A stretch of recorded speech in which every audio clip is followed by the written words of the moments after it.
everybody. Welcome to the Energy News Beat Daily Stand-Up. This is the weekly recap. The staff is going to pick out the biggest stories of the week. We have had an absolute crazy week on the desk. I've got 5 George McMillan stories that are total podcasts that are coming right on out. We've also got Genevieve Collins, which is now in the hopper. We've got Christopher Messina. We've got Jim Medlock. And we've also got a few others that are coming out. We've got Steve Gorman with, he is an absolute great friend of the show.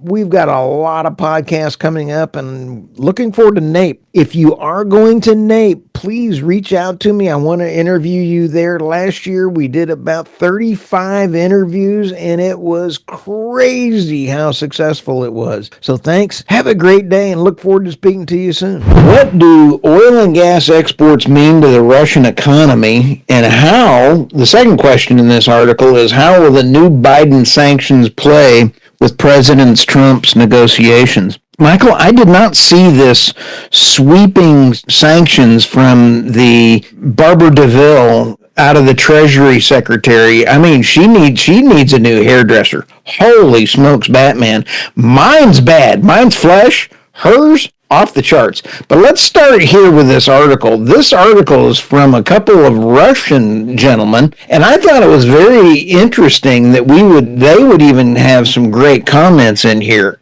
Let's go through what was sanctioned by the Treasury. Snurkin and Gazprom Neft ranked 3rd and 4th in Russia for oil extraction, along with subsidiaries as well as personal sanctions against Vladimir Bogdanov and Alexander Dokov, heads of Surov Gaz and Gazprom. Insurance companies, shipping companies, the biggest carrier of the Russian oil. 183 vessels believed to be part of the shadow fleet, 20 foreign trading companies, and dozens of officials in the energy ministry. Now, how does this affect the Russian economy? Russian export income will decline and import prices will go up. It will further weaken the ruble. Now, Michael, the shadow fleet is really unknown how many are out there. I'm thinking it's in the 800 tankers.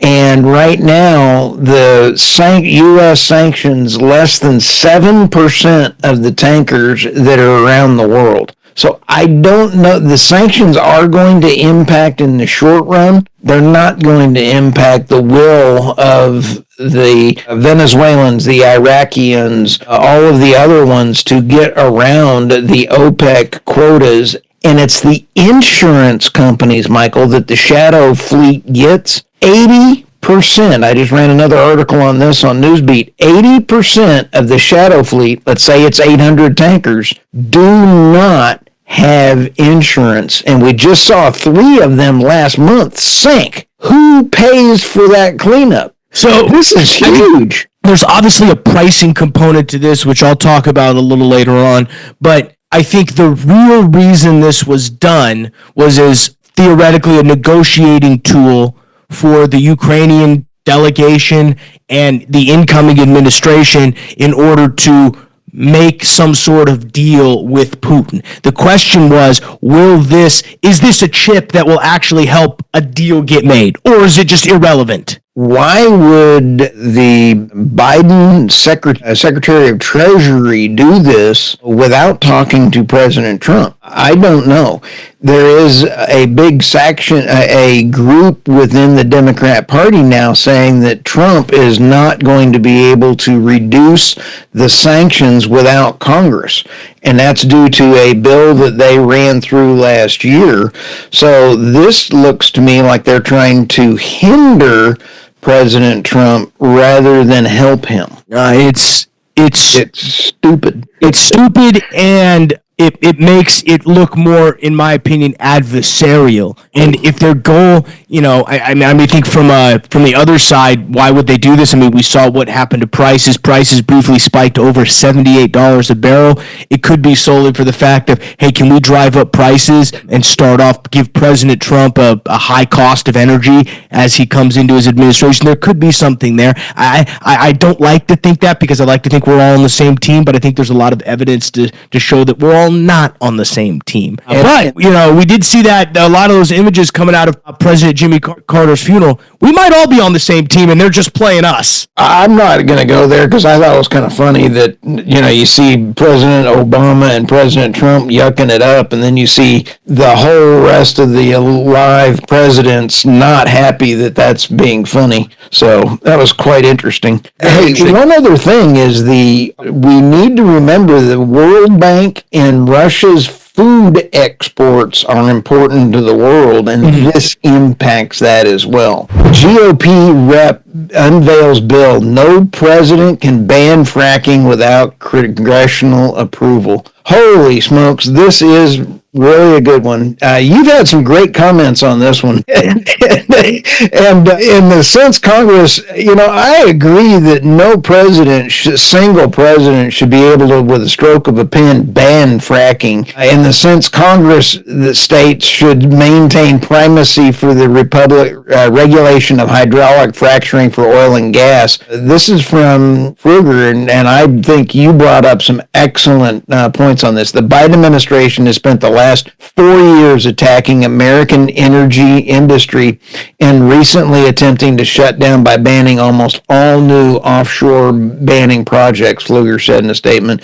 It will be up to Republicans and President Trump to reestablish American energy independence. Hats off to him. I really like him. And when you sit back and take a look at this, California, Michael, in 2023, California imported 26% of their oil from Iraq, a sanctioned adversary of the United States. Why are we not trying to produce local energy rather than import from sanctioned other folks? No president should ban fracking.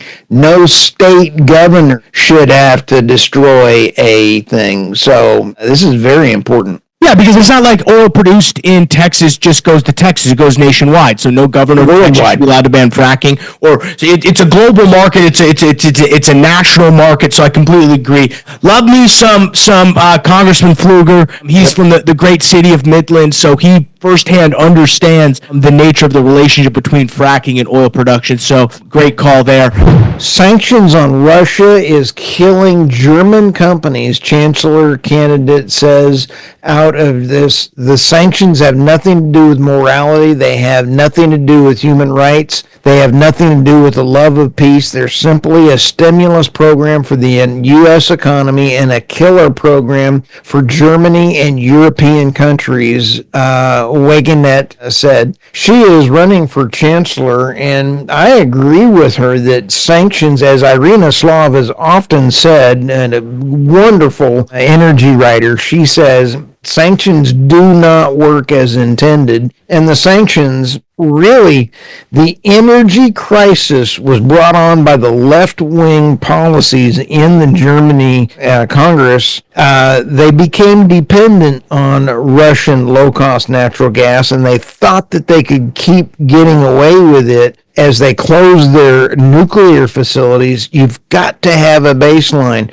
Renewable energy does not work, quote unquote, renewable energy. Wind and solar does not work without baseline supporting power. And she is right. They have nothing to do with morality. They have nothing to do with human rights. They have everything to do with the love of peace. And they're simply a stimulus program for the U.S. economy. In the short run, it will be continued, because if you compare cheap Russian natural gas price in a pipeline versus LNG, people don't talk about the cost disparity between Russian pipeline gas and U.S. LNG shipping in. Not even the same. Let's go to PetroVietnam Power's fires up LNG to power plant. This is exciting. The first ignition is a milestone on January 11th, according to PV Power. PV Power said the first time imported LNG is produced into a power plant in Vietnam, in a new milestone for Vietnam's power industry. This is really pretty cool. It's a 1.5 gigawatt power. South Korea's Samsung and CT secured a contract from PV Power to build the plant in a consortium with Vietnamese contractor La Lima, I believe, is how you pronounce that. This is an exciting way to take a look. I'm going to be going through this kind of a thing because when you take a look at the power plants in Hawaii, they use high sulfur content fuel oil, and I'm going to try to take a look at recommending to Chris Wright, the new incoming Secretary for Energy, it would make a lot of sense to have an LNG import facility costed out and convert those oil burning facilities, power plants in Hawaii, to cleaner burning U.S. LNG. This is an incredibly important for the environment, because you're not going to be able to get wind or solar in Hawaii without having to really destroy the environment. So it would make more sense to wipe out their crude oil or their heavy crude heating fuel power plants and put in the LNG like this one. Russia and Iran will sign a comprehensive strategic partnership treaty on Friday focusing on defense and security cooperation. This is very important, especially when you consider the close ties that Russia has been developing and quietly developing with Japan. Yes, you heard me say that. You heard they are developing them with also South Korea. You heard me say that as well. North Korea and Asia, and this is coming into the whole shifting of power is rolling right along through. So this is a huge development when you talk about both of these guys. Both countries are in OPEC plus, and both countries are huge in the shadow fleet in avoiding sanctions. Yeah, and the interesting part is, they're both under intense U.S. sanctions, and the real question is what, from an energy standpoint, does this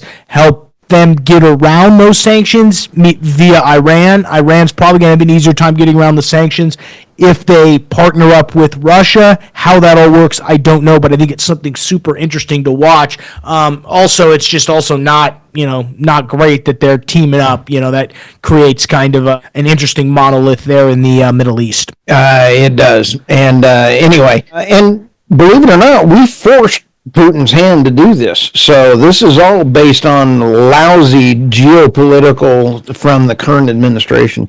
U.S. LNG prepares for under Trump. What do you think, Michael? Well, I can't say I told you so on this one, but I would completely agree with this article from the standpoint of, when people kept saying drill, baby, drill, oil production's going to go crazy. I don't think so. I think drill, baby, drill, and I've been saying this now for weeks, is code for less regulation. Regulation has not affected oil companies from drilling new wells. Really, it hasn't. Even offshore. All the offshore that's being drilled right now was permitted even under the Biden administration. Because under that 2022 Act, they were required to hold, if they were going to do offshore wind leases, they had to offer offshore oil and gas leases, and they did that. So where Biden really hurt was the ban on new LNG permits, which could be a way to unlock the natural gas business in the United States. There are large private equity companies that are gambling everything on this. We won't name them, Kimbrich, but and so this code in this, I don't want to, maybe code's the wrong word, but this take of LNG exports leading to a resurgence of natural gas was what I think was code for drill, baby, drill. Or vice versa. Drill, baby, drill was code for let's get rid of regulation and let's allow the U.S. LNG industry to thrive, because, one, that actually does allow us to make more oil, because a lot of the times if there's no – if we have no end consumption – it's not like you can just put natural gas in a tank and let it sit there. Not quite how it works. You got to use it. So that means if there's nowhere to take it, you can't put it into a pipeline, meaning the wells that are producing natural gas or even producing oil with natural gas as a byproduct can't produce because they don't have anywhere to put their gas. So, well, there's a couple big things in here. The U.S. LNG export capacity is expected to double over the next 5 years. That's a lot of new LNG coming online. That is an incremental 1.3 trillion boost to the U.S. economy through 2040. This is extremely huge. But here's what I want to also, so many talking heads will sit there and say that they can replace European, Russian natural gas for U.S. LNG. It does not work that way. They're not even the same. A Russian natural gas is a 700%, whatever the number is, cheaper. You cannot compare the two. Let's go to the EU Trump-China dilemma. Relations between China and the EU are worsening and could rapidly deteriorate when Donald Trump returns to the White House on Monday. Pledge to the self-proclaimed tariff man to impose steep duties on all U.S. imports may have prompted Brussels and Beijing to ease trade ties to limit the potential impact of their export-oriented industries. This is very interesting when you consider, without a doubt, the EU-China relations is getting worse, said Tobias Ernke, a senior policy analyst at the European Council on Foreign Relations, and I think it's recognized by both sides. The whole world is just coming out of a horrific leadership of the Biden-Harris administration, and I think that there's going to be some trouble in their eyes as Trump gets a balance again on these things. President Trump is going to have his hands full with $2 trillion of additional spending that the Biden-Harris administration put in. He's got to recover. If he's going to recover, President Trump recovering, it's going to impact the EU and the China relations. The Russia relations, the second key issue affecting the EU-China is increasingly close political economic ties with Russia, whose war in Ukraine is entering its fourth year in February. I believe that the war will have an ending in 2025. However, as George McMillan and I have been talking, I've got 5 podcasts lined up that I've recorded with him. They're coming out, and he's basically said if President Putin does nothing, he's won. The EU and NATO are having some serious problems, and they could fail. So when you take a look at how China and the EU buckle up, they're not the only ones that are having some serious issues going on. It's an excellent article.